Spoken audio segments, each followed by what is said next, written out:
Hola, hola. Saludamos a todas las personas que nos acompañan hoy aquí en Entrevistas y Letras con Silvia Rivera. Yo soy Silvia Rivera y este es un espacio creado por el grupo editorial Letras Negras. El día de hoy tenemos como invitado al escritor colombiano Rafael Miranda, ¿cierto? Él es autor de La Semilla de la Locura, una obra publicada con el sello editorial Palabra Herida. Rafael, bienvenido. El espacio es todo tuyo. Hola Silvia, muchas gracias. Muy contento de estar conversando con ustedes y bueno, y esperemos que tengamos una conversación muy linda. Ay, yo también espero eso. ¿Cierto? Para las personas que están viendo esta entrevista y que están interesadas en conocer un poquito más quién es Rafael Miranda, pues este es el espacio para que su merced se presente y nos cuente un poquito más de cómo llegó a las letras, de cómo escribe esta obra y de quién es usted. Bueno, soy originalmente psicólogo. Eh, Abandoné la psicología en el momento en que me gradué. Terminé la carrera y decidí que no era lo que quería hacer como trabajo. El conocimiento de la psicología sí me encanta y me ha servido muchísimo. Me he dedicado a la enseñanza, llevo 24 años ya casi como profesor de inglés casi todo el tiempo, profesor de pedagogía en otros momentos. Y bueno, también músico, eh, y todas esas cosas se combinan pues como y hay que hablar de todas como para entender un poquitico de mi vida. Eh, este libro, digamos que empieza, o como mi interés por escribir empieza desde muy pequeño. Yo recuerdo por allá cuando era niño, pues estaba tratando de reescribir historias como la historia del Corcel Negro, que eran historias que me habían llegado mucho. Pero digamos que dejé la escritura por muchísimos años. Yo vine a volver a explorarla como seriamente, más o menos a mediados de 2006, 2007. Pues seguí escribiendo canciones toda mi vida y la parte pues como de la escritura de canciones siempre me ha gustado mucho por la parte de la poesía para las letras. Pero esta historia nació a partir de un viaje que hice yo por el País Vasco, que fue precisamente con un grupo vocal, con un coro. Estuvimos por el País Vasco, estuvimos en Bilbao, en Vitoria, en Pipaón, en San Sebastián, y yo llegué pues con una fascinación muy particular de allá, que yo quedé enamorado de ese País Vasco, me pareció hermosísimo. Y bueno, en algún momento me nació como la idea de escribir una historia y quería utilizar lo que he aprendido en psicología porque me han gustado siempre mucho los villanos, me parece que los villanos son fascinantes y escribir un villano siempre me había parecido como un reto muy interesante, porque muchas veces pues no me gusta un villano que sea muy unidimensional, que no tenga como una explicación psicológica interesante, y eso me encanta cuando una buena historia te trae una buena explicación del villano. Entonces, esta historia la empecé a escribir realmente más o menos en 2009 y pasado un tiempo había escrito ya unos 5 o 6 capítulos y, y me atracaron, me robaron, pues me bajaron del carro con pistola y en el morral tenía el manuscrito, tenía a mano los primeros capítulos de este libro. Entonces perdí muchos capítulos en ese momento.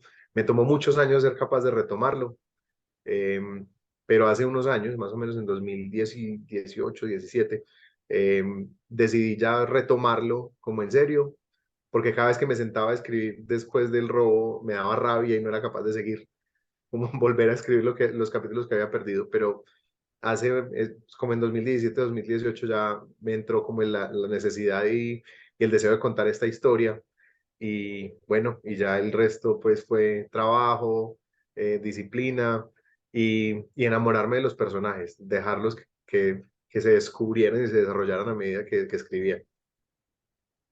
Uf, pues bueno, a mí uno siempre me ha gustado mucho encontrarme a profes escribiendo, porque sé que ser profe y además escribir es un trabajo re difícil, porque ser docente es una tarea muy absorbente. Usted termina teniendo trabajo fuera del trabajo, llevándose cosas a su casa, cargándose todo el tiempo de mucho que hacer y pues ser escritor demanda mucho tiempo, mucha dedicación y disciplina. Si usted no está todo el tiempo aportándole algo a la historia, usted vuelve después de un par de meses y usted tiene que leer todo y conectarse con qué estaba escribiendo, porque si no hay un hueco ahí argumental que usted sabe que va a ocurrir porque no está conectado ni está hilando la historia de forma correcta. Entonces, admiro mucho a las personas que son profes y que además están metidos en el mundo de la literatura, porque también siento que cuando usted es un buen lector, es un buen pedagogo.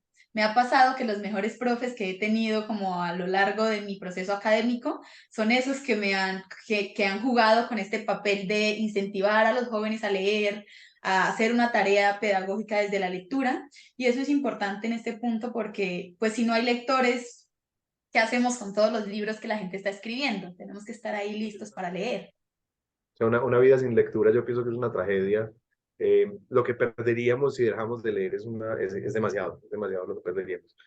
En mi trabajo como profesor yo enseño inglés, pero de alguna manera en lo que nos enfocamos fue también la promoción de la literatura y en buscar joyas de la literatura que de pronto no son los más celebrados como los clásicos, pero hay unos clásicos espectaculares, pero también buscando esas nuevas joyas que hacen que los adolescentes de esta época se conecten a leer. Irene Vallejo dice que los libros son unos guerreros muy profundos que han logrado atravesar muchos momentos de la historia y mientras haya libros, la humanidad tiene muchas posibilidades de sobrevivir. Entonces ella piensa que por más que las nuevas tecnologías estén ocupando muchos espacios, los libros están puestos para dar la batalla tiempo inmemorial. Entonces, me gusta mucho eso de encontrarme gente conectada, no solamente con la literatura, sino con el espacio académico, ¿no? Yo, por ejemplo, admiro muchísimo eso porque no me veo como profe porque siento que es una labor muy, muy dolorosa, muy dolorosa. Usted se convierte en un segundo padre en medio del espacio académico y no solamente tiene que respaldar intelectualmente a sus estudiantes, sino que muchas veces tiene que hacerlo emocionalmente y tiene que estar muy ocupado de que se conviertan en buenas personas, porque a veces eso pasa.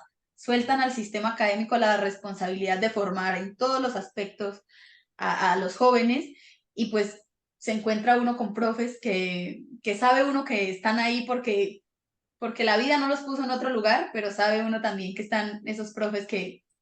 Y yo confío en los escritores como profesores, la verdad. No había pensado en esa correlación, pero me parece que es lindo. Tengo la fortuna de trabajar con algunos otros profesores que también escriben y es cierto, hay una impronta diferente en esos profesores.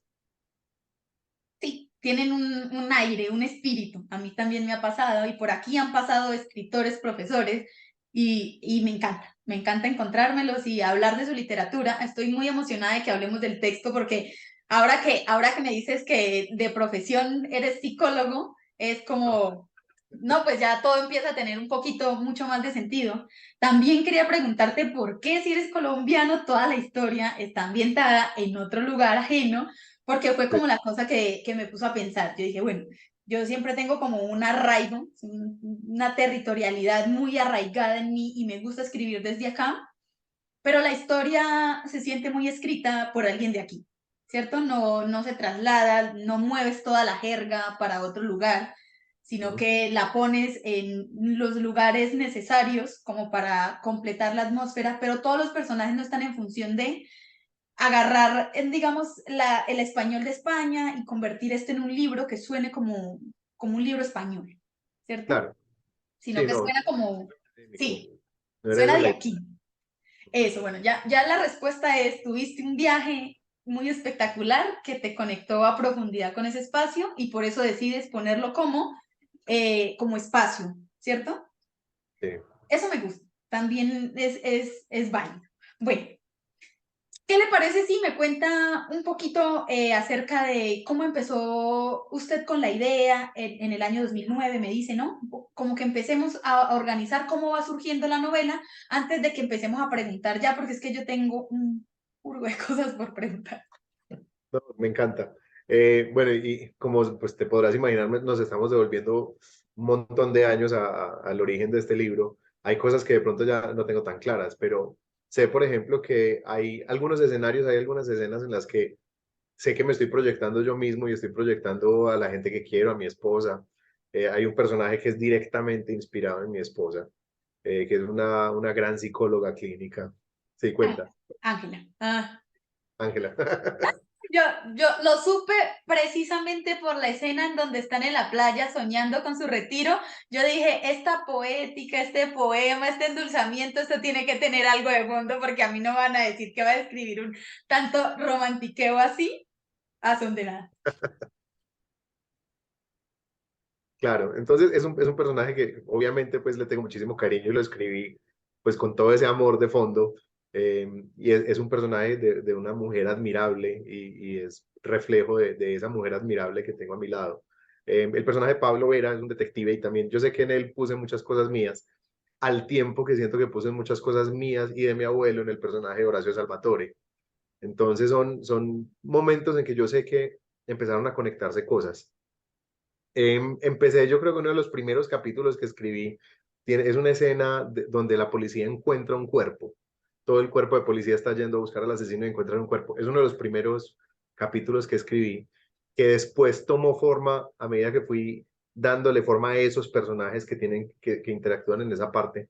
Y a medida que iba creando el resto de la historia, ese capítulo cada vez se me volvía más dolorosa, más fuerte lo que ocurre ahí. Y digamos que yo hice muchos duelos digamos, con las muertes que ocurren en el libro, porque fueron personajes que se volvieron muy importantes y de alguna manera sentí pues que había como con el propósito de servir a la historia, tenía que ocurrir lo que ocurre, pero fueron duelos grandes. No, pues a mí, yo no pensé que Salvatore iba a morir. Yo dije, este nos lleva hasta las últimas consecuencias. Definitivamente estaba segura, pues todo el desarrollo que iba teniendo. Y pues no, todo el mundo tiene su camino. Sí, esa como que, bueno, no, hay muertes que son mucho más fuertes que esa, pero creo que esta le tocan a uno el espíritu de lograr desentrañar Sí, y al fin solucionar todo este conflicto, porque claro, es como la historia te plantea todo el universo desde un principio, pero inicia desde un punto en donde tienes que ir entrelazando todo, ¿cierto? Y está configurada, yo siento que está configurada entre una mezcla de una historia policíaca, ujú, que no termina de configurarse del todo solo como policíaca.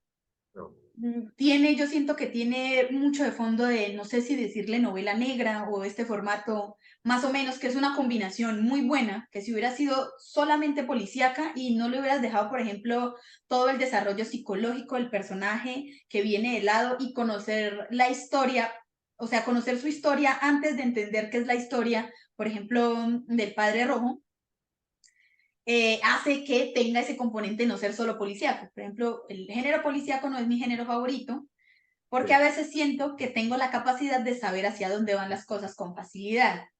Entonces, el hecho de que el policía vaya siguiendo las pistas, tú dices, yo puedo prevenir 3 desenlaces para esto y no creo que el escritor se vaya a salir de esos 3 desenlaces, por ejemplo. Pero claro. aquí al meterle todo el componente psicológico y además una condición mental específica al personaje, lo que hace pensar a ustedes, bueno, hay muchas posibilidades de resolver esto, ¿cierto? Entonces, yo quiero que hablemos del personaje principal, ¿cierto? Que pues va teniendo como transmutaciones a lo largo de que lo vamos conociendo, pero que en este caso vendría encarnando el papel del villano. Que Ok. hasta qué punto decimos que es el villano es difícil, ¿cierto? Pero entonces ¿Cierto? me gustaría que habláramos un poquito de este personaje. Yo quiero saber cómo me lo vas a contar tú y yo le voy haciendo un contraste de cómo lo entendí un poquito yo. Bueno, el villano, es que sí, es difícil llamarlo el villano, porque realmente es alguien que ha tenido una vida muy difícil. Una de las cosas que a mí, bueno, como en mis estudios en psicología y estudiando psicoanálisis, me metí mucho, o no, porque tampoco puedo decir que sea un experto, pero me llamó muchísimo la atención y me interesó mucho el tema de la esquizofrenia. Es una estructura de personalidad muy compleja, muy difícil que históricamente ha sido tratada en miles de maneras. Digamos que recientemente la psiquiatría ha ido desarrollando algunos métodos diferentes. Las teorías que vienen emergiendo últimamente de neurodiversidad están proponiendo formas muy diferentes de tratar la esquizofrenia. Pero si uno se devuelve en el tiempo, uno encuentra que en alguna época eran personas que se consideraban iluminadas, en otros momentos se consideraban poseídos. Eh, Hay unas historias, de hecho, hace poco encontré un juego de video donde la protagonista es una persona esquizofrénica y te ponen en la inmersión de cómo se siente estar dentro de la cabeza de una persona esquizofrénica y lo hacen con la mezcla de sonido. Todo el tiempo te están hablando las voces de ella, ella todo el tiempo está teniendo visiones y uno nunca sabe dentro de ese juego qué es lo real y qué es lo que ella se está imaginando y qué es lo que está alucinando. Y esa es parte de la vivencia de la persona esquizofrénica. Es una persona que, digamos, no es común, y eso es algo también con lo que quise jugar aquí, que es algo que no quería yo irme a esa solución fácil, pues tampoco voy a decir fácil, porque la construcción, digamos, del psicópata es difícil. En la novela policíaca es muy común que el asesino sea un psicópata. El perverso, pues, como en términos desde el psicoanálisis sería mirado así. Pero yo quise crear un asesino que fuera esquizofrénico, porque la motivación para un esquizofrénico es muy diferente que lo que sería para un perverso. El perverso busca placer, pero el esquizofrénico tiene una causa, y es una causa que es imaginada, que es delirante, que es alucinatoria. Y aquí hay una carga muy fuerte de una historia muy dolorosa que de alguna manera forjó al Padre Rojo, a Ernesto, que va forjando todos esos fragmentos de la mente de este personaje y toda esa fractura que tiene dentro de su cabeza. Entonces, la construcción de él parte de historias de maltrato, parte de fanatismo, y son temas de alguna manera que siempre me han importado, siempre me han parecido muy fuertes, y de alguna manera pienso que la reflexión que me queda a mí al final es qué tal, qué tal que una persona como esta se hubiera tenido un ambiente mucho más favorable en su niñez, qué hubiera podido ser este muchacho si hubiera crecido en un ambiente mucho más favorable. Pues es que a Ernesto todo le tocó mal en la vida. Desde su familia iniciamos conociendo, bueno, en torno a la familia ya todo estaba mal, pero me gusta mucho, creo que para mí el plus de este personaje y lo que me hace perseguir su historia es el hecho de que lo asocies con el fanatismo religioso y con el abuso que hay en los diferentes, digamos, en las diferentes instituciones religiosas hacia los niños sobre todo, ¿cierto? Mm, En ese punto me gusta mucho y me gusta mucho que el Padre Rojo aún así surja, aunque el niño no haya sido violado en este caso, ¿cierto? Ha sido abusado, ha sido toqueteado y eso va forjando este asco que va teniendo hacia este sacerdote y al final logra liberarse de él, pero se fragmenta, o sea, se parte, no está dividido, pero está partido y a partir de ahí construye la forma en la que, en la que siento yo que contener ese dolor, porque Ernesto es frágil, Ernesto llora, Ernesto sufre, Ernesto es empático,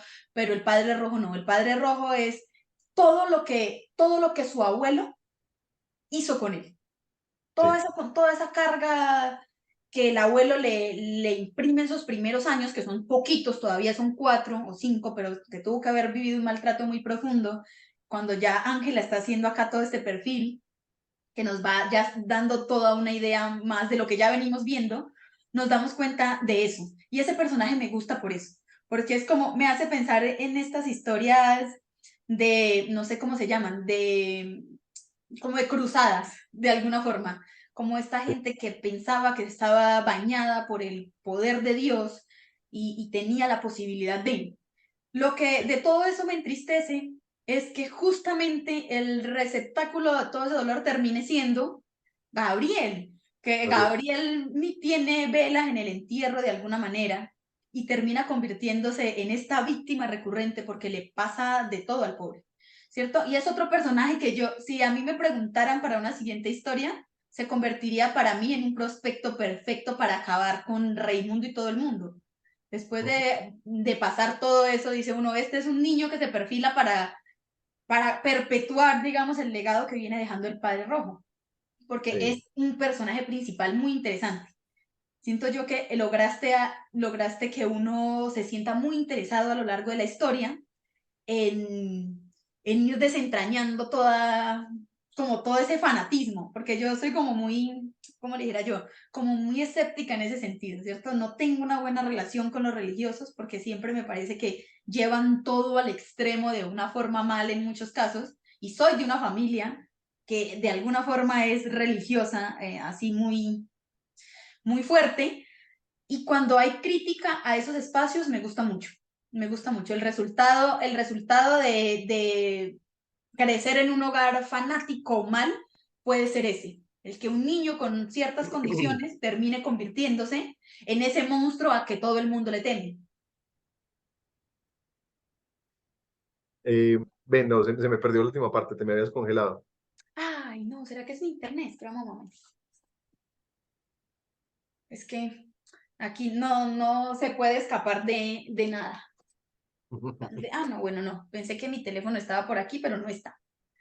Bueno, te Sí, digo que me gusta cuando se denuncia algo sin denunciar, ¿cierto? Cuando se habla de un tema que al menos aquí en Colombia atraviesa mucho y es esas familias constituidas a través de una fe religiosa muy fuerte y que terminan criando a personas que se convierten en el futuro en esos monstruos a los que todo el mundo le teme. Pero la monstruosidad no surge solamente de la persona que está cometiendo el crimen. Es tan monstruoso el abuelo, es tan monstruoso el sacerdote como el mismo personaje que ha asesinado a otros en busca de liberarse a él mismo de ese contexto duro que le tocó. sí. O sea, digamos que mi relación con la religión nunca ha sido de profunda cercanía. No soy una persona particularmente religiosa. Sí he tenido mucha religión cerca de mí, muchísima. Estudié en un colegio de jesuitas, vengo de un hogar, pues mi abuela era de Rosario, de estar yendo a misa todos los días, que cuando llegó el racionamiento eléctrico en Colombia y cambiaron las horas y entonces las 6 de la mañana ya eran las 5 de la mañana de antes y era oscuro, ella se preocupó si Dios sí le perdonaría no ir a misa de 6 de la mañana.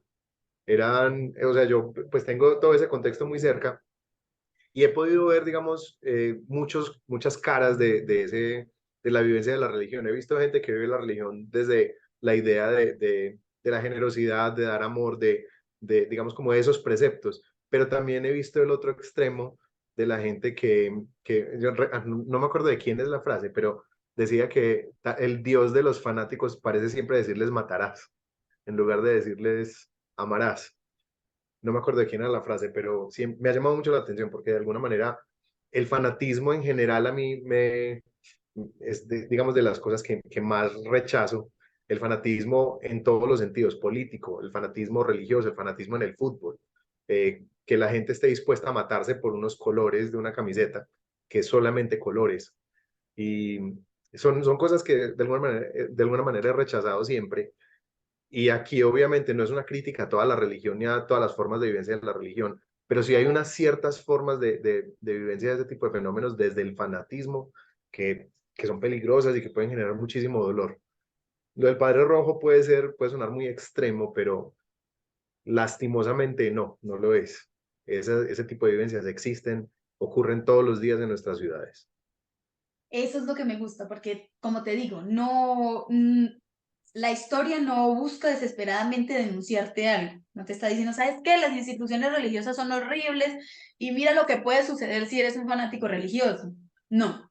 Cuando uno empieza a meterse en la historia, usted empieza a sentir repudio hacia el hecho de en qué convierte el fanatismo religioso a las personas, qué hace con ellos o cómo esa idea de ser fanático de algo te convierte en un monstruo mientras estás juzgando a los demás de ser monstruosos, mientras estás en la tarea de decirle a los demás que están haciendo mal, estás como hundiéndote en la maldad más profunda sin ser consciente de eso, porque eso creo yo que es lo que más doloroso me parece de la figura del Padre Rojo, que no logra dimensionar, que no logra dimensionar el mal que causa, porque su treta es absolutamente mediada por el bien. Por eso hay una frase que dice que los mayores males del mundo se han hecho en nombre del bien. Y creo que este personaje representa perfectamente esa idea de hacer el mal pensando que se hace el bien. Y yo creo que es como una forma en la que de cegarse Sí, que dentro de los espacios religiosos. Y ese para mí fue el plus, porque cuando empecé a la configuración del personaje dije, bueno, va a ser un psicópata, va a ser un sociópata o un personaje más o menos así. Y quería preguntarte, ¿cierto? Eh, cuestionaste la idea de darle a este personaje un pasado con el que uno pudiera generar empatía, porque pasó con una serie que se llama Dahmer, ¿sí? ah, sí, Que de repente todo el mundo enamorado de este personaje a modo de, ay, qué hermoso, qué lindo, entonces empezamos a tener como una suerte de simpatía por las personas, por estas personas, porque asumimos que el contexto los ha hecho ser lo que es. Y yo Ujú. creo que este personaje, al final tú empiezas a decir, como incluso Gabriel, que ha sido Sí, víctima directa, piensa, pues hombre, le ha tocado tan duro en la vida que ni hay razón para culparlo. Entonces yo quería preguntarte eso, porque siempre me pongo en cuestionamiento de hasta qué punto ese discurso mm, se convierte en un arma de doble filo y comienzan a utilizarse como una herramienta para que personas que hayan hecho mal, o sea, que el peso que debería caer sobre las personas que hacen mal, disminuya bajo esta idea de, eh, ay, es que estaba mal de la cabeza, o era loco, y se le resta fuerza a los hechos criminales partiendo de esta idea. Entonces quería preguntarte porque era una de las cosas que me generaba inquietud. no, y estás tocando un punto que es una pregunta profunda que me he hecho yo muchísimas veces y que de alguna manera me gusta traerla a mis alumnos. Y es, a ver, a mí me gusta mucho con mis alumnos, por ejemplo, analizar el libro 1984, porque 1984 denuncia el totalitarismo. George Orwell vivió ambas guerras mundiales, escribe esto justo después de la Segunda Guerra con la pregunta de qué hubiera pasado si un régimen como el de los nazis gana y logra lo que ellos querían como un reino sobre toda la tierra que domine todo. Entonces, es muy fácil uno mirar a figuras históricas, a famosos psicópatas como Hitler, por ejemplo, como Jeffrey Dahmer o como Charles Manson, personas como esas, es muy fácil mirarlos como monstruos, como aberraciones de la naturaleza, como casi que manifestaciones del demonio, pero hay que entender que son personas, y si son personas, eso significa que eso puede volver a ocurrir.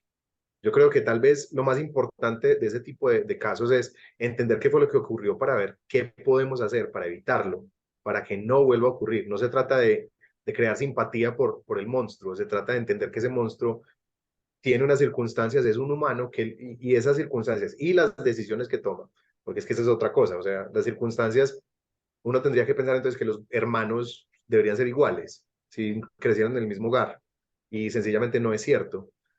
Uno puede tener una familia donde uno de los hermanos sea un psicópata, y solamente uno. Eh, Obviamente el ambiente importa, pero hay muchísimos otros factores que entran a jugar en la psiquis humana. Entonces, creo que entender quiénes son estas figuras y qué fue lo que los llevó a ser quienes son, nos permite a nosotros tal vez pensar qué podemos hacer mejor.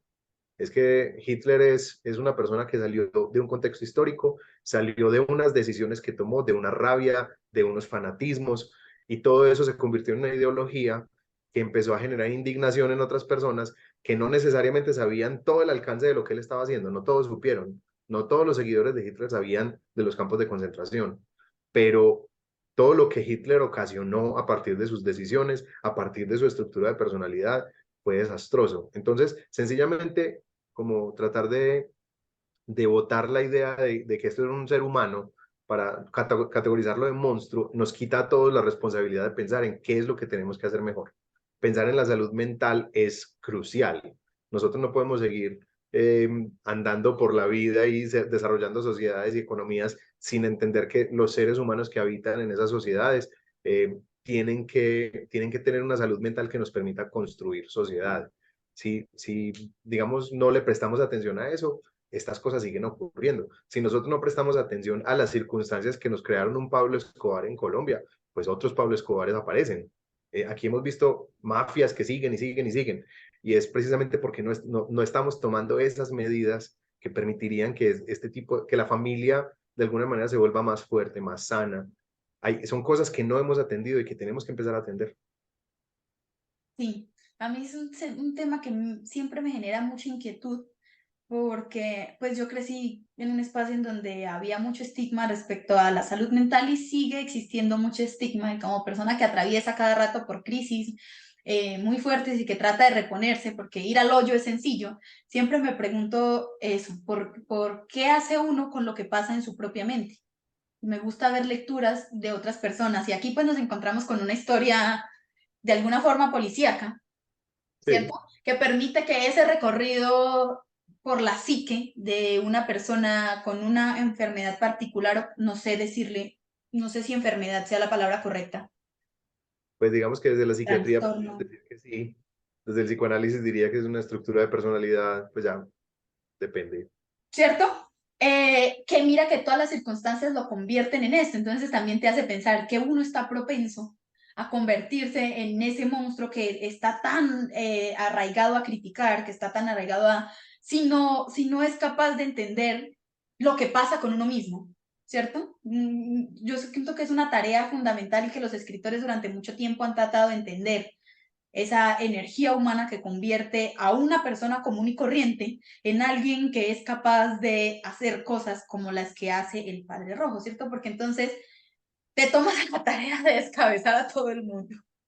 No deja títere con cabeza a lo largo de esta historia. Entonces uno se siente muy conmovido, porque cuando uno empieza a encontrarse con personajes, por ejemplo, para mí la muerte del personaje de Ariadna pues fue muy difícil porque era como la esperanza, era ese momento de redención y de reconexión con el mundo que podía tener Gabriel y que se lo merecía tener ese espacio porque no era culpable de nada de lo que estaba pasando, simplemente era víctima una y otra vez de las circunstancias, un sobreviviente, ¿cierto? Pero también me hace pensar que así estamos arrojados al mundo.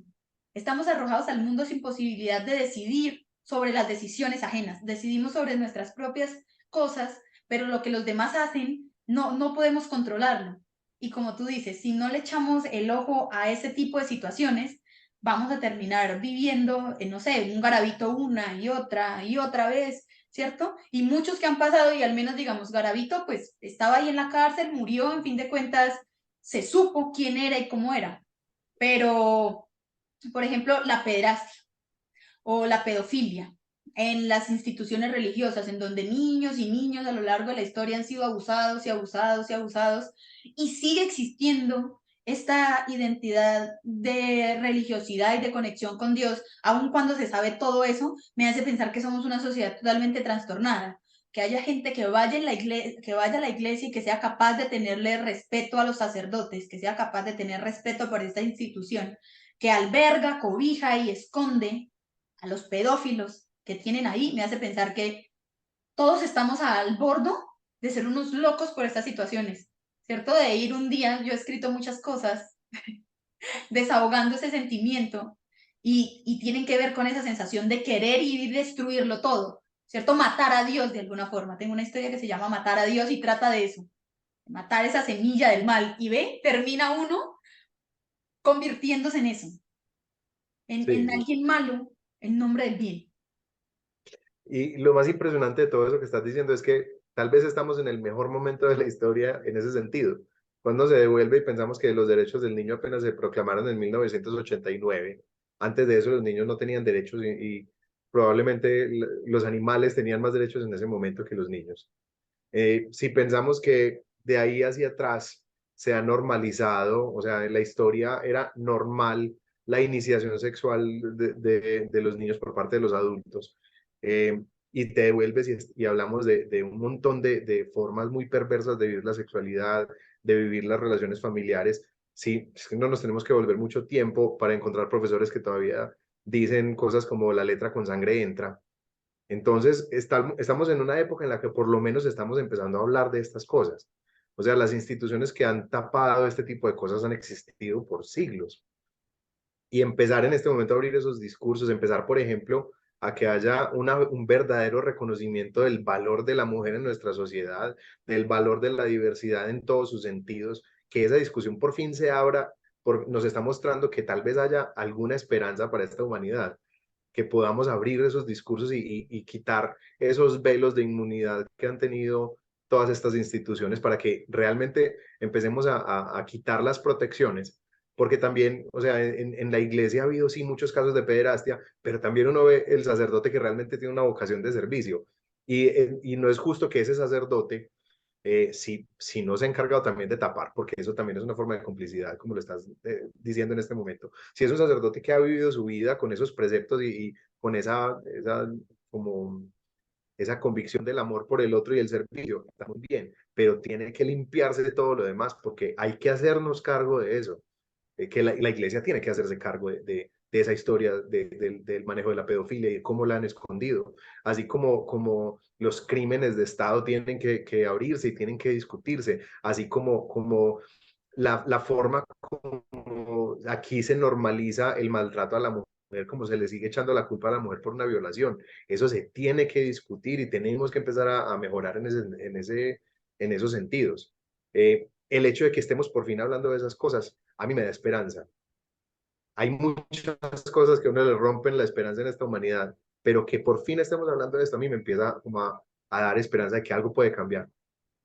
Sí, claro, y no solamente que se esté hablando, que uno no solamente se queje.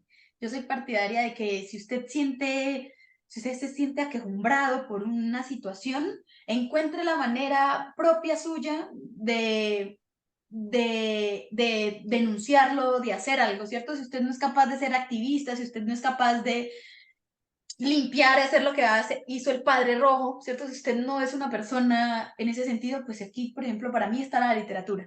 Yo me sentí como muy conectada con esta historia, pero precisamente porque me la vivo de frustración en frustración. Y la literatura se vuelve una ventanita a las esperanzas de que otros tienen, que a través de lo que han entendido del mundo puedan darle uno luces, ¿cierto? Entonces, acá, por ejemplo, abarcas no solamente de la parte de cómo está escrita, ni el tema que trabajan, ¿cierto? Es decir, abarcas una cantidad de temas que me parecen muy interesantes, como la salud mental, como los problemas que existen en las instituciones, como la negligencia policíaca de alguna manera, aunque yo sé que los detectives que tú pones acá son muy comprometidos, le fallaron completamente durante mucho tiempo al protagonista y también lo llevaron a estar acorralado en una sociedad que no veía por él. Y al menos aquí en Latinoamérica estamos acostumbrados a vivir en una sociedad en donde los que se supone deberían cuidar de nosotros nunca ven por nosotros, así se convierten en enemigos. Y hemos estado respaldando a instituciones muy grandes bajo ese concepto de quizá tienen algo bueno, quizá hayan buenos policías, quizá hayan buenos políticos, quizá hayan buenos religiosos, pero la prueba ahí en el mundo es horrible. Te enfrentas al hecho de que lo que te está diciendo el mundo es no. ¿Sabes que no hay nada bueno ahí? Todo lo que te presenta es horrible y entonces uno se siente frustrado porque entonces ya no hay nada en el mundo con lo que usted se pueda conectar honestamente, porque todo está manchado, mancillado por alguna cosa y se siente uno atrapado y adolorido, pero cree que está solo. Por ejemplo, por eso me identificaba con el dolor del personaje de Gabriel, porque él se sentía muy solitario, muy abandonado al mundo, y yo muchas veces me he sentido así. He sentido que nadie comprende por qué sufro, por qué me duele tanto. Si la gente le dice a uno, usted tiene techo y comida, ¿qué cosas le pueden doler? Me duele la psique. ¿Cómo le explica a uno al mundo que le duele la psique? Que le duele la existencia de todos los demás que sufren y que usted en medio de ese sufrimiento no puede hacer nada para solucionarlo. Entonces, por eso te digo Es, que es no hay un malo del todo para mí en tu historia, ¿cierto? Que no hay un malo para mí del todo en tu historia. Y me conflictúo. Me sentí muy conflictuada a lo largo de a lo largo de la historia con tratar de conectar con algunos personajes y que fueran arrebatados como ocurre en la vida, ¿cierto? Eso para mí fue como ir sufriendo la pérdida constante a lo largo de la historia y enfrentarse a eso. Y me alegra poder decir que cuando uno lee una historia no solamente encuentra literalidades, ¿sí? Pues en el sentido de decir, si yo leo tu historia, puedo decir, ay, es la historia de alguien, ¿cierto? Que a través de una infancia dura se convierte en un asesino que trata de exorcizar el mal que lo dañó a él y que dañó a su familia y que ese es su objetivo. Pues eso es lo que tú dices ahí. Pero que tú sientas que detrás de lo que dices hay una persona que también se siente frustrada como uno y que uno pueda leer eso, que se sienta ahogado y que sienta las pérdidas y que sienta la conexión, ¿cierto? Pedro y Ángela tienen una conexión muy bella, entonces tú también sientes la conexión, sientes lo que hay detrás de ahí, me hace pensar que es una historia que está bien escrita, ¿sí? Me hace pensar que hay corazón, que hay mucho tuyo ahí puesto y que yo lo puedo sentir incluso si no interpreto la historia que hay ahí. ¿Sí? Es como el sentimiento compartido con otra gente que se ha sentido como uno y que siento que en algún punto yo me he sentido como tú y probablemente tú como yo y que cuando te leo encuentro eso. Y eso para mí es yo ando persiguiendo eso en la literatura, ando persiguiendo que la gente no solamente me diga cosas, sino que haga cosas que no me ha dicho, pero que yo las puedo sentir, ¿sí? Y eso ya es para mí como mucha ganancia. Además de que está escrito de forma muy rica, ¿no? Tienes una prosa muy suelta, tienes buen manejo de los diálogos, eh, no te arriesgaste a hacer mudas tan fuertes, ¿cierto? Es decir, hacer una muda narrativa muy grande. Sí, vamos al pasado, pero los capítulos están de un tamaño bien, es decir, vacilando, porque aquí si uno se pierde en un pedazo, tiene que esperar hasta ya al final para que vuelvan y le reconfiguren todo lo que viene, porque si usted se pierde, entonces ya usted llega entre la mitad, no sabe quién es quién, no sabe qué está pasando. Pero Ujú. la forma de los capítulos, además que cada capítulo tiene un nombre que está asociado con lo que va a suceder ahí, me gusta mucho. Entonces, creo que hiciste una buena apuesta, siento que tuviste el tiempo suficiente para trabajarle a la novela y para entregar algo bueno, para entregar parte de ti en esta historia y no solamente una historia más como para tratar de vender. Y eso me gusta mucho y te lo agradezco porque encuentro variedad de muchos temas y variedad de muchas intuiciones y muchas sensaciones que se sienten a lo largo de la historia, aunque ella vaya con claridad hacia un punto, tratar de desenrollar todo este mundo ficticio en donde Gabriel está tratando de sobrevivir a la peor desgracia que le ha pasado a la vida y es tener un medio hermano. Sí.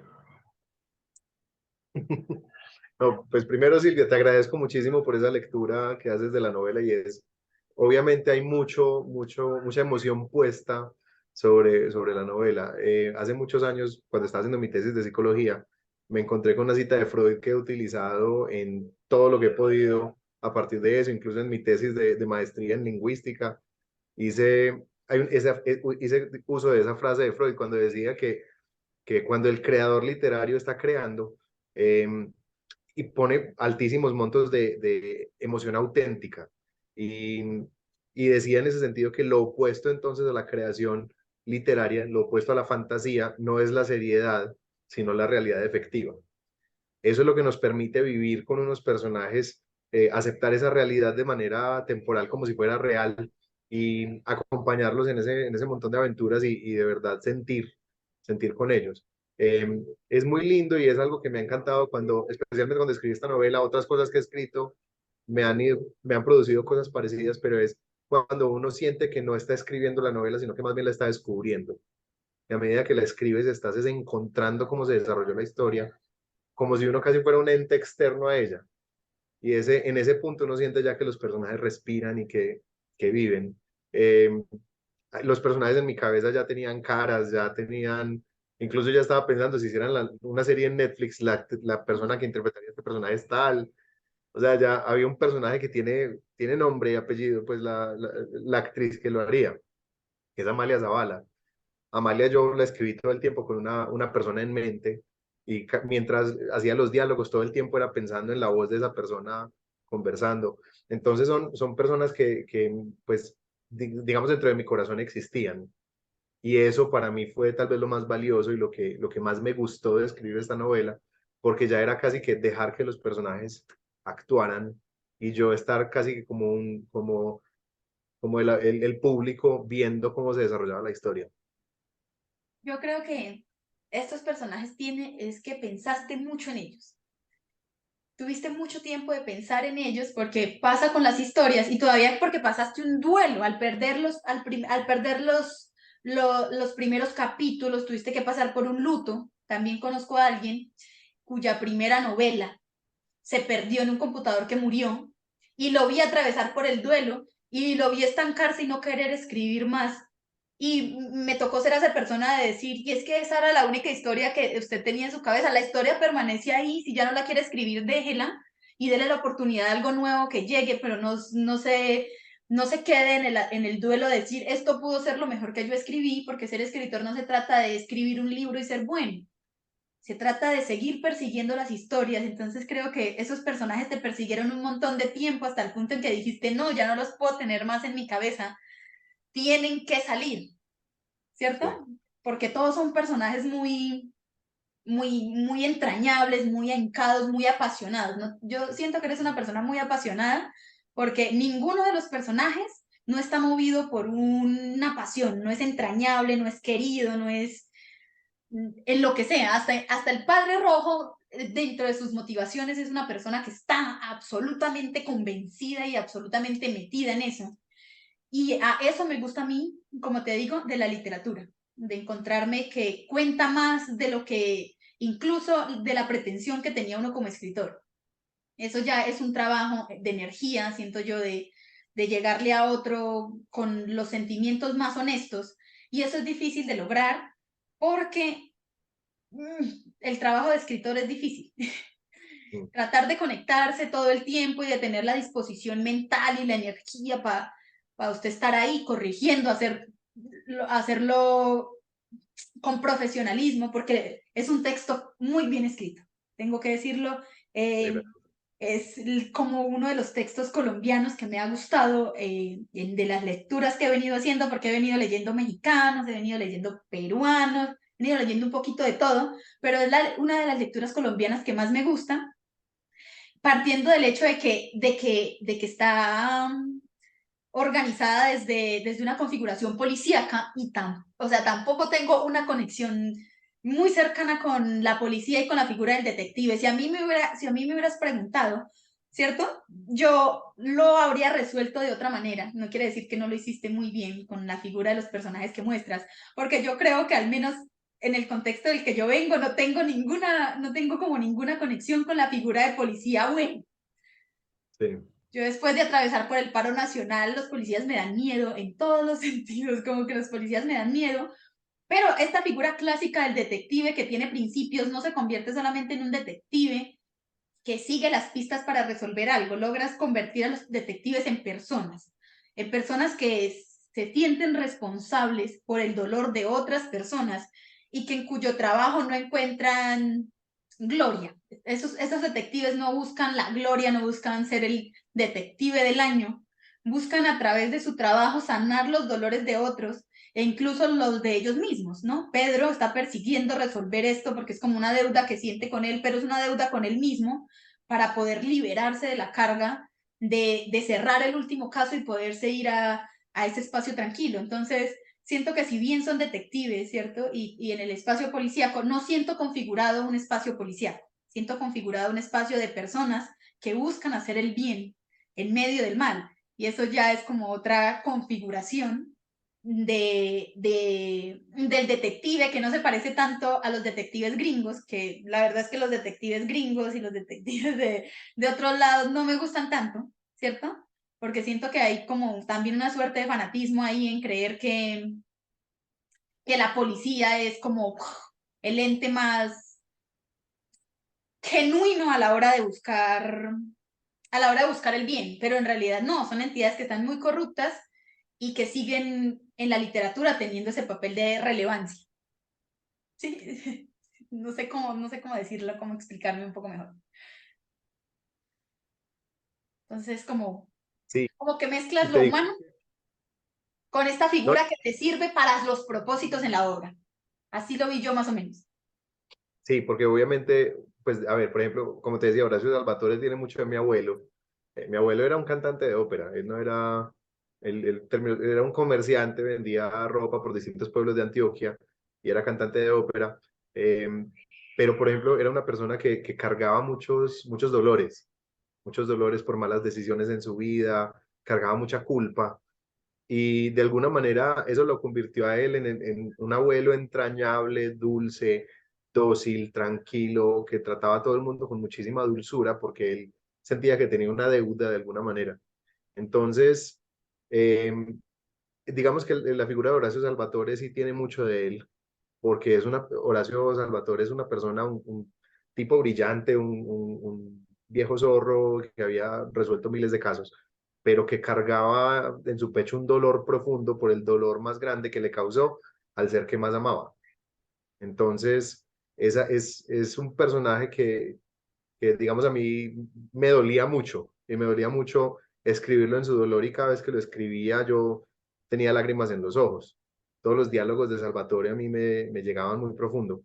Lo mismo el personaje de Penélope. Penélope es un personaje que hay una escena, la escena del reencuentro de ella con Cristina, que yo la escribí llorando, porque digamos que lo que ella es, la fragilidad del momento, la fragilidad que ella sentía en cada conversación con ella, cómo se podía romper tan fácil, es algo que a mí me llegó muy profundamente y quise como darle ese espacio para que ella pudiera sentir eso y pudiera de alguna manera reencontrarse con su hija por un tiempo.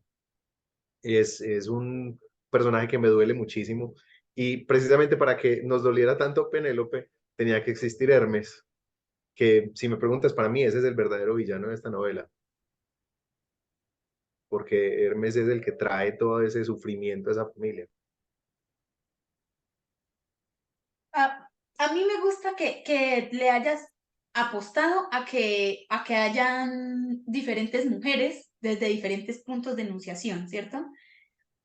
Está Penélope, que tú dices es como el eslabón más resiliente, a la que le tocó la parte más dura, le tocó un marido terrible, ¿cierto?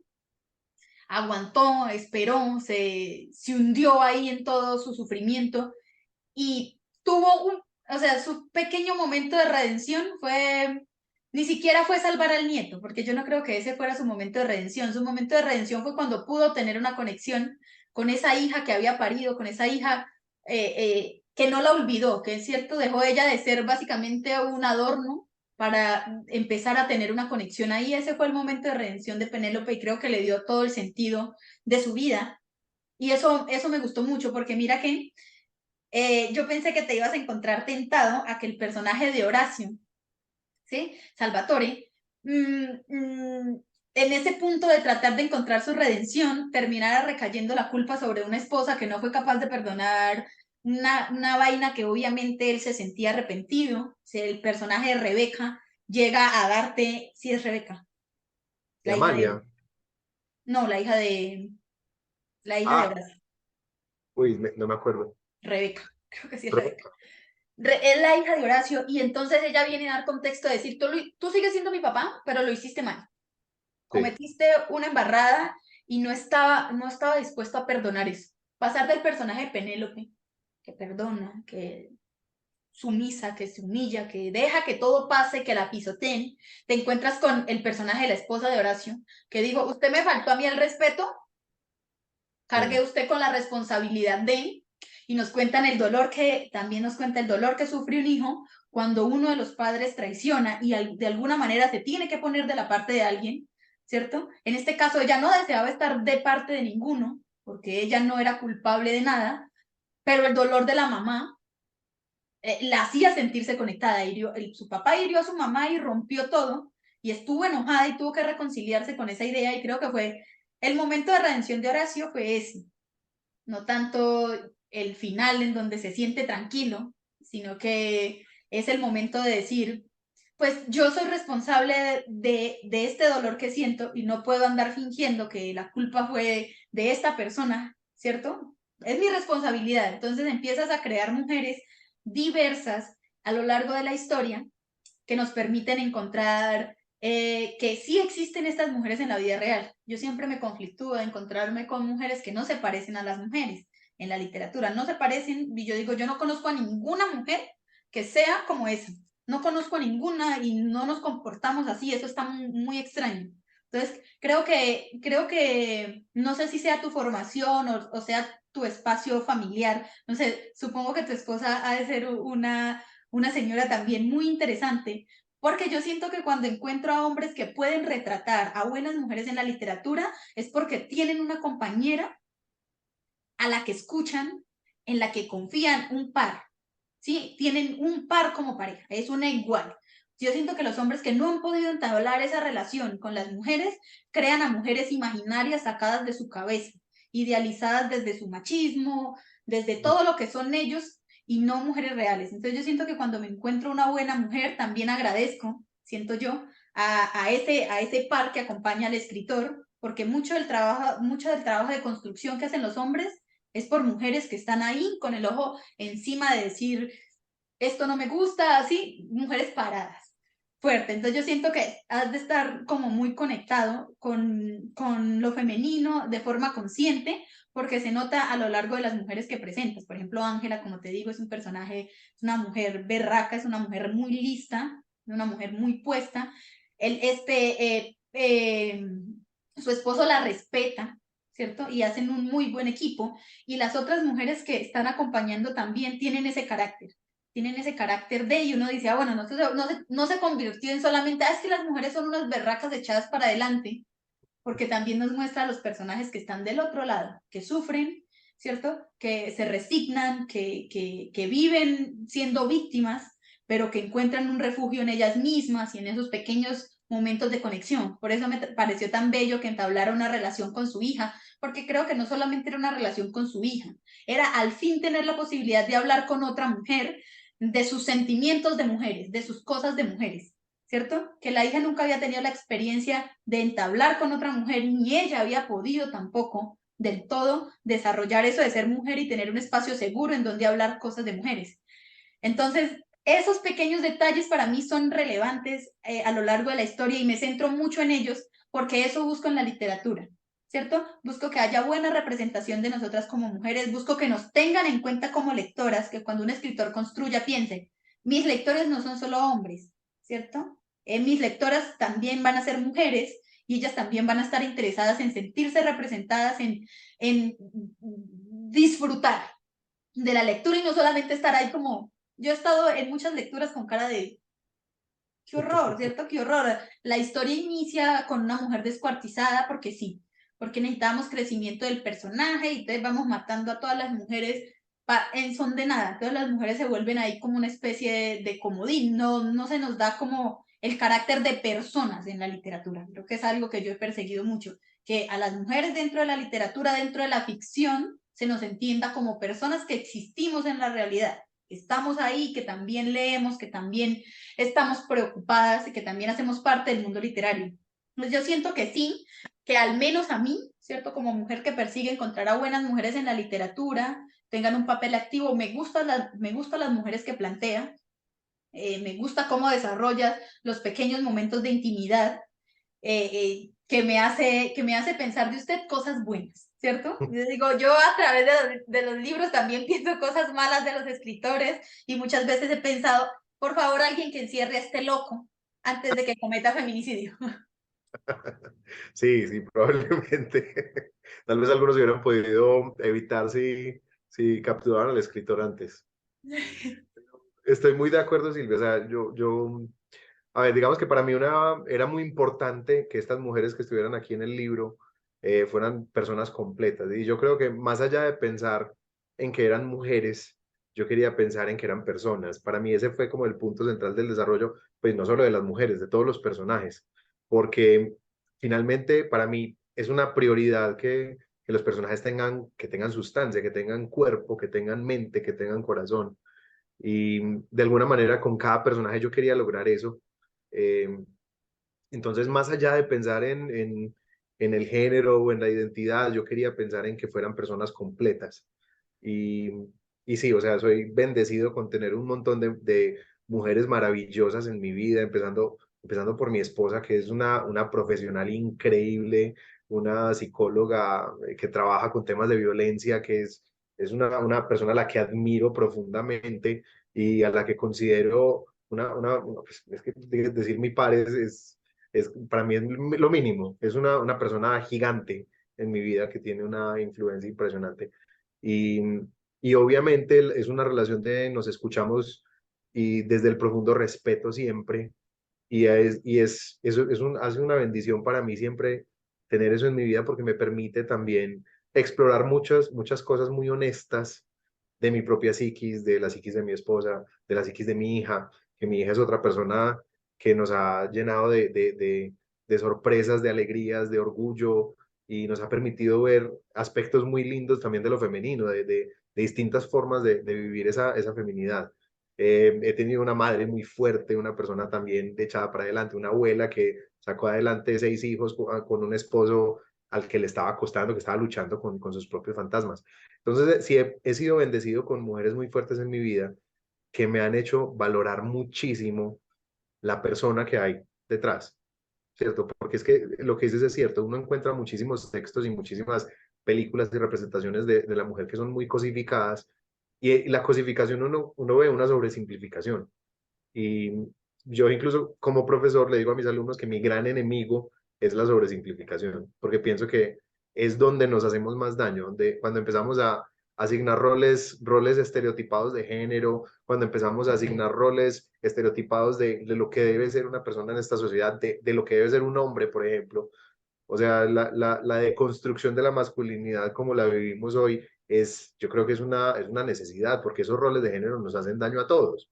Esa asignación como tan simplificante y tan reduccionista de lo que debe ser un género nos hace muchísimo daño a todos. Entonces, pensar en la humanidad que hay detrás de una persona siempre, yo creo que pues no, como te digo, no era mi intención necesariamente como construir mujeres muy fuertes. No era esa como la causa. Digamos que mi causa era construir personas muy completas. Pero mira, cuando eso, eres el segundo escritor que cuando le hago esa observación de que sus personajes me parece que no están metidos en este sesgo de género, me dices que no pensé a mis personajes como hombres o mujeres, sino que los pensé como personas. Eres el segundo. En otro texto también le dije, oye, hay algo interesante en las mujeres que estás planteando, ¿qué es? Y me dijo, no, es que no las pensé así, las pensé solamente como personas. Entonces, cuando las pensé así, pues eso pasa, que cuando se asocia a las mujeres se nos quita la capacidad de ser personas. Entonces, te encuentras precisamente con eso en la literatura una y otra vez, y me parece que ya era hora de encontrarse a unos escritores que pudieran hacer, o sea, que pudieran hacer esa tarea. No digo yo, creo que las mujeres a lo largo de la historia que han escrito y han escrito hombres no lo han hecho tan mal como algunos hombres escribiendo a mujeres. ¿Cierto? Y creo que es por esa capacidad que tenemos y pues por ese rol que hemos sido de que sí hemos visto a los hombres a lo largo de la historia como personas. Y no solo como personas, como personas variadas, ricas, con capacidades, con potencial, cosa que incluso se nos ha arrebatado a nosotras mismas de pensar de nosotras. Entonces, mira lo que te digo, sí siento que como que toda tu historia me grita mucho que estás rodeado de mujeres y que son mujeres a las que escuchas, con las que tienes una relación de personas. Y puedo sentirlo a lo largo de la historia y creo que es un trabajo que los hombres que desean dedicarse a la literatura deberían hacer, deberían de romper con la tradición, porque a veces siento que se convierte en una imitación de la imitación de la imitación. Es como, ¿cómo voy a escribir una mujer diferente si así hasta los grandes escribieron en la literatura? Entonces copiamos esa idea de mujer que vimos en todos los escritores de los que somos herederos, ¿cierto? Las emulamos y no nos damos cuenta que esa emulación ha sido una invención de ellos, de su propia creación de lo que es la mujer y no de las personas que son, o sea, los seres humanos con los que convivimos, esas particulares, forman una idea de mujer que no es única, eso es diverso, ser mujer es diverso, ser hombre es diverso, pero eso pasa. Me lo he encontrado mucho en la literatura masculina, porque he leído cuento femenino y cuento masculino, y cuando se enfrentan las mujeres a la idea de narrar a los hombres, lo hacen diferente, lo hacen teniéndolos en cuenta como personas, mientras que a nosotras no. A nosotras se nos borra un poco esa posibilidad de desarrollarnos, de entender el mundo y de hacer parte activa de, y a mí me molesta, yo siempre vivo indignada cuando me encuentro eso porque yo digo, ¿cómo es posible, cierto? Que no nos demos cuenta de eso. Y eso me hace pensar, no solamente que es una deuda con nosotras, sino con los hombres mismos. Los hombres piensan que, por ejemplo, la lucha feminista, lo que las mujeres feministas hacemos y tratamos de incorporar en la sociedad, se trata de buscar privilegios para nosotras, para igualarnos en un lugar de, como si el desarrollo que hubiera tenido el hombre hubiera sido perfecto, Sí, como no. si ser hombre es algo que nosotras queremos hacer, cuando en realidad lo que queremos es que reconfiguren su propia idea de ser hombres para que dejen de estar hiriéndose constantemente con este sistema que es tan opresivo, que es tan malvado también con los hombres, que los hace ser seres que no son capaces de expresar sus sentimientos, seres que guardan rencor hacia lo femenino, aunque estén de alguna forma destinados a querer a las mujeres, no pueden quererlas porque todo con nosotras está asociado desde lo negativo y sienten que nosotros estamos en su contra. A veces no me gusta hacer este tipo de reflexiones que vienen atravesadas por una concepción feminista que tengo, porque a veces siento que los escritores piensan que es contra ellos, que es un careo de hombres contra mujeres, pero es un asunto de decir, en la reflexión del otro como un par, del otro como un igual, también está la reflexión desde dónde estoy yo tratando al otro y qué debería yo modificar. ¿Cierto? Siento yo que a los hombres les hace falta esa revisión de ellos mismos y decir, vale la pena seguir guardando todo este machismo y todo este androcentrismo en mi corazón, ¿me hace bien? ¿O estoy pensando que estoy obteniendo una suerte de privilegios que no tengo? Porque se cree que están perdiendo los privilegios de algo, ¿cierto? Entonces, si se sueltan a abandonar esa idea machista del mundo que tienen, sienten que están perdiendo algo, cuando en realidad tienen todo para ganar y todo para que construyamos un mundo de mitad y mitad en donde todo sea más bonito, y creo que la literatura es esa tarea. Y creo que veo eso en tu novela, la posibilidad de la construcción de un mundo en donde todos son personas y no hay una división entre lo que hacen los hombres o lo que hacen las mujeres, y abordas la maternidad de forma bonita, abordas la paternidad de forma bonita y conflictuada, qué es ser hijo, ¿cierto? ¿Qué es ser una mamá en diferentes contextos, por ejemplo? ¿Cierto? Que es una mamá maltratada, que es ser una mamá que ha deseado su hijo, ¿cierto? Que es ser una mujer que tiene la ilusión de la maternidad y un papá que tiene la ilusión de la paternidad y que se les arrebata el duelo de perder no solamente a la persona que uno ama, sino al fruto de ese amor que tiene. Entonces juegas como con muchas gamas de sentimientos y yo sentí todos esos sentimientos. No, pues, ¿qué mejor me puedes decir de mi novela? Pues, si uno sabe que sus palabras le tocaron el corazón a otra persona, no, creo que no hay sensación más linda. Y también me encanta, pues, me siento muy honrado por esa opinión que hace sobre la forma como están representadas las mujeres, porque para mí eso es un punto muy importante.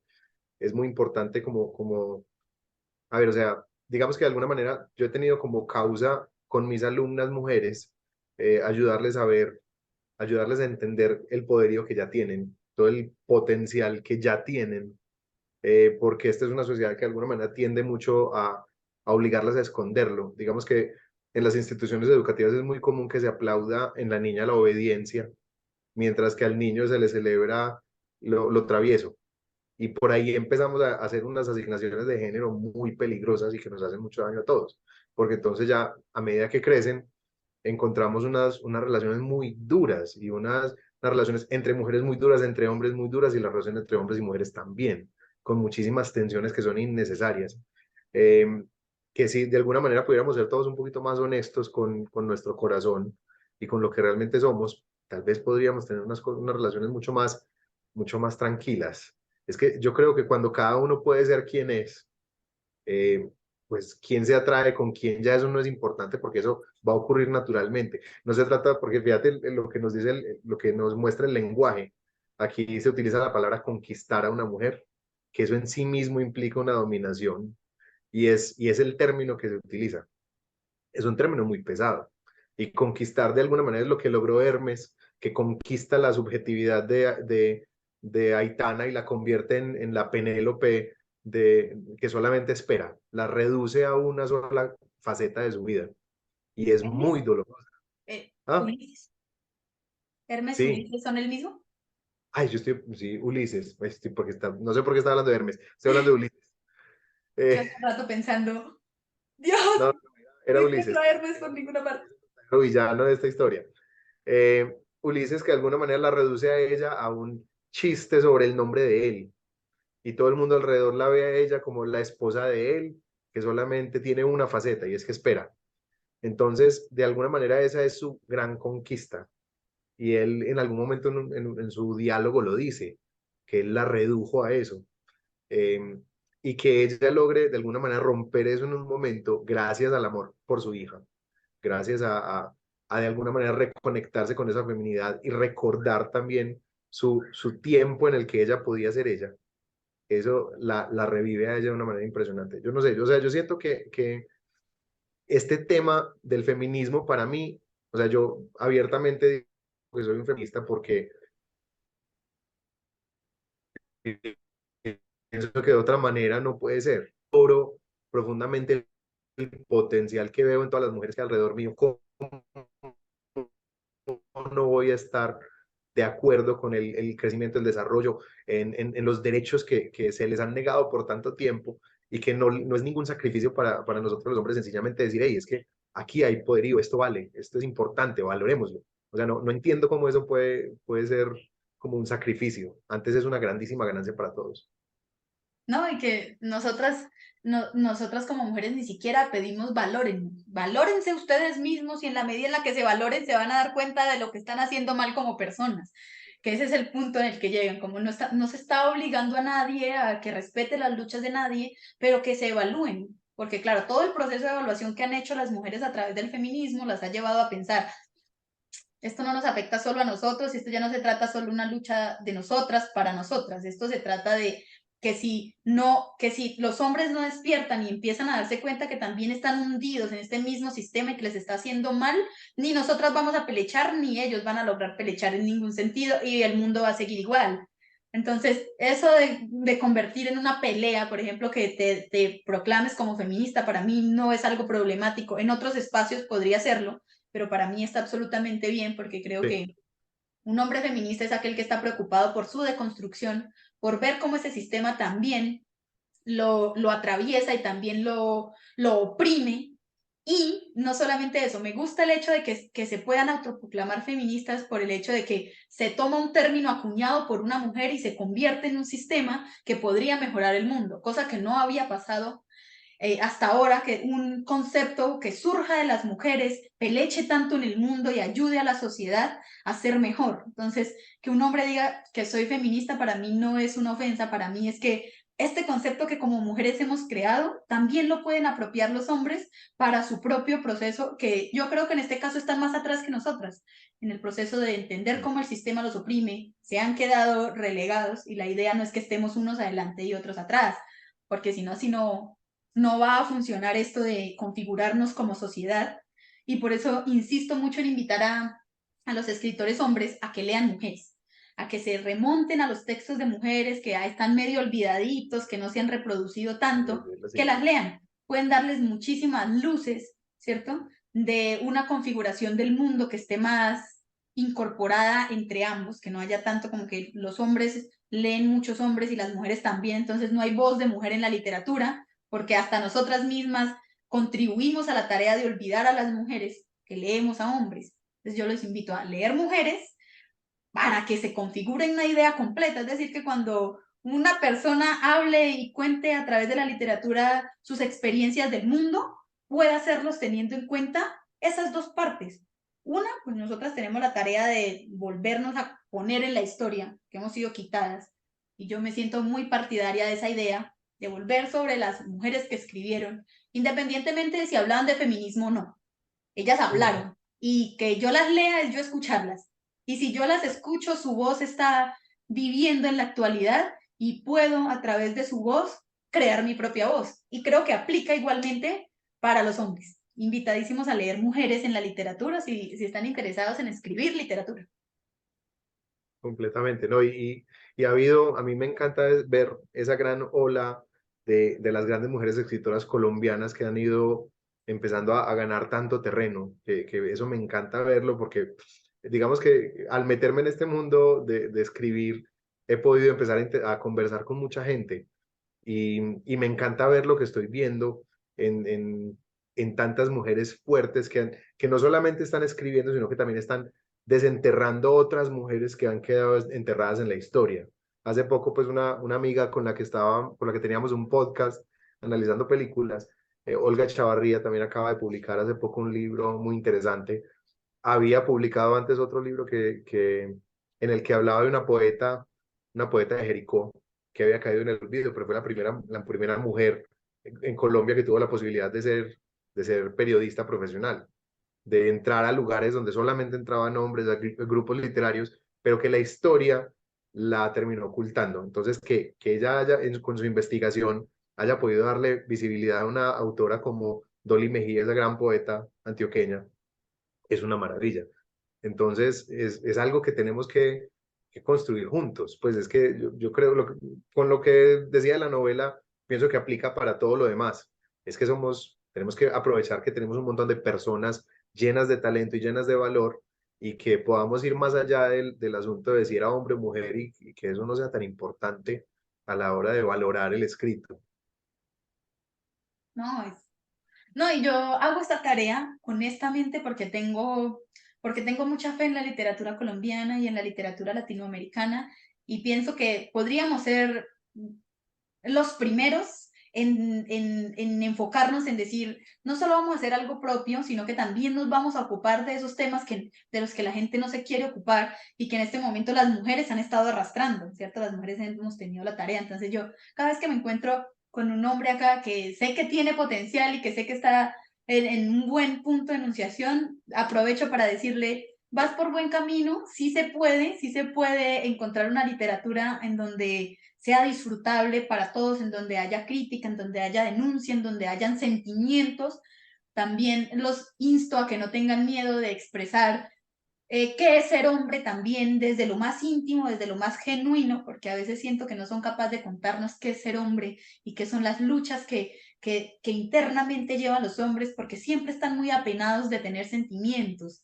Entonces, también los insto a decir, bueno, si nosotros como mujeres nos estamos contando y estamos contando nuestras intimidades y nuestros dolores, también nos gustaría conocer sus dolores y sus intimidades reales, genuinas, eso que les pasa, que los moviliza para tener una visión completa y poder empezar a construir un mundo mejor, un mundo más bonito. Y yo creo que la literatura tiene ese poder de cambiar el mundo, hablar con los muertos, yo lo llamo así, hablar con los muertos es mágico. Es gente que estuvo en otro mundo que no es el mío y que yo ahorita los pueda agarrar y leerlos y escucharlos y configurar, enojarme con ellos, estar contenta con ellos es maravilloso. Entonces digo, que cuando los lean niñas en el futuro, digan, qué chévere este señor que escribe tan bueno y me conecto con él y no solamente está pensando uno, ah, qué pereza leer literatura. No, me encanta pues como la invitación que me haces, digamos que la tomo de corazón y espero seguir honrando como ese potencial que estás viendo. De verdad que me encantaría poder seguir honrándolo en futuros escritos también. Y me gustaría leerte en otros escritos, me gustaría leerte en escritos ambientados un poco más aquí en la territorialidad, en los problemas de aquí, en cómo, sí, porque me gusta mucho eso. Creo que todos los escritores tienen la capacidad de leer su entorno de forma muy bonita. Y pero eso ya es un gusto personal. Yo digo, quisiera leer a muchos otros que se sienten desde su tierra, porque pienso que hay todo el potencial del mundo ahí para que los latinoamericanos contemos este lugar donde vivimos y que nuestras experiencias son raras, violentas, variopintas, religiosas, espirituales, ancestrales. Tenemos todo eso. Siento yo que eso es algo que Europa ya no nos puede ofrecer. Europa no Sí. puede ofrecer esa experiencia de todo lo que vivimos aquí y que incluso los que han sido famosos como los del boom, que han sido maestros de todos nosotros, todavía estaban muy entregados a que Europa los aceptara como escritores, que Europa viera que tenían potencial, que Europa, sí, que los aceptara en su gremio de escritores. Yo creo que ya es hora de dejar de preocuparnos por Europa y sus rollos y preocuparnos porque el vecino nos entienda, porque el otro latinoamericano que sufre lo mismo que yo me entienda y disfrute mi literatura y darme mi lugar como escritor aquí. Muchas gracias, Silvia. Pues estoy de acuerdo. O sea, pienso que tenemos una gran tarea para construir y estamos sobre hombros de gigantes. Es que los que mencionabas ahorita, los del boom, son unos escritores increíbles y tenemos mucho, mucho que escribir todavía, mucho que contar. Bueno, yo creo que al menos de mi parte yo pregunté, indagué, se quedan cosas por fuera, claro está, ¿cierto? Porque uno puede hacer un montón de lecturas, pero en la medida en la que la discusión se va encaminando, empiezo a darme cuenta que hay temas que conectan más y otros temas que conectan menos y me voy enfocando por los temas que movilizan la discusión. Entonces, yo creo que al menos yo pregunté, no sé si tengas algo más para decir. No, no está de más recordarte que este también es un lugar de promociones, es un lugar para hacer divulgación literaria, así que si quieres compartir tus redes sociales, espacios donde te puedan encontrar, en donde puedan conocer un poquito más de tus escritos, librerías en el lugar en donde tú estás, en donde puedan conseguir tu libro, el momento de promoción es ahora. Bueno, no, con respecto a La Semilla de la Locura, pues los invito a todos a que entren a la página de la editorial Palabra Herida en el grupo editorial Letras Negras. Ahí pueden directamente pedir su copia. Es una novela que me ha hecho muy feliz, que la gente me dice que no han sido capaces de soltarlo, que se les acelera el corazón. Entonces, pues obviamente eso es algo que a mí me hace muy feliz y que quiero que cada vez más gente lo pueda encontrar. Tengo otros escritos ahí en Amazon. Tengo un libro de cuentos y canciones que son autopublicados, que se llama Historias desde el Olvido. Ahí cuento algunas historias diferentes, muy distintas. Hay una, digamos, paranormal, hay otra historia como de ciencia ficción, hay una historia que es directamente una historia muy paisa, muy familiar de alguien muy cercano, digamos novelada, es como novelizada y ambientada de otra manera y narrada a partir de tanto de la historia de las letras como tal y de la historia familiar como de la música que acompaña esa historia, porque la música que acompaña esa historia es muy importante. Y en ese mismo libro están canciones de mi autoría que se pueden escuchar directamente desde el libro, se puede escanear la música. Entonces, los invito también a buscar ese libro, Historias desde el Olvido, en Amazon. Eh, Se puede, tanto en formato digital como en impresión por demanda. Y bueno, pues con respecto como a la Semilla de la Locura, vamos a seguir abriendo espacios, a seguir haciendo presentaciones para que cada vez más lo puedan ver. En YouTube pueden encontrar un pequeño book trailer que hay alrededor de esta historia, que estoy seguro que también les va a generar mayor interés. Ay, qué genial, muchísimas gracias. ¿Alguna red social en donde lo podamos seguir? Ah, bueno, en Instagram me pueden encontrar como Rafa Miranda Escritor. Y en Facebook como, bueno, facebook.com/Miranda Historias. Ah, muchísimas gracias. Para mí un placer haberlo tenido hoy aquí en este espacio de entrevistas y letras, ¿cierto? Me alegra encontrarme a colombianos haciendo cosas muy chéveres porque como colombiana me emociona mucho encontrar la literatura de aquí, que me conecte, que bueno, ¿cierto? Encontrar otros escritores que estén dando la pelea y la estén haciendo muy bien como tú. De verdad me gustó muchísimo tu novela. Eh, Me la disfruté, tiene un ritmo genial, tiene una prosa muy rica, tiene fluidez. Entonces, en general, es una obra que aprecio muchísimo. Muchísimas gracias. Trataré de leer alguno otro de tus escritos. También agradezco a las personas que estuvieron hoy aquí en esta entrevista. Espero que se la hayan disfrutado tanto. Recuerden que este es un espacio hecho por el grupo editorial Letras Negras y que bendita sea la literatura. Uy, completamente bendita sea. Muchas gracias. Hasta Un placer pronto. estar aquí contigo, Silvia.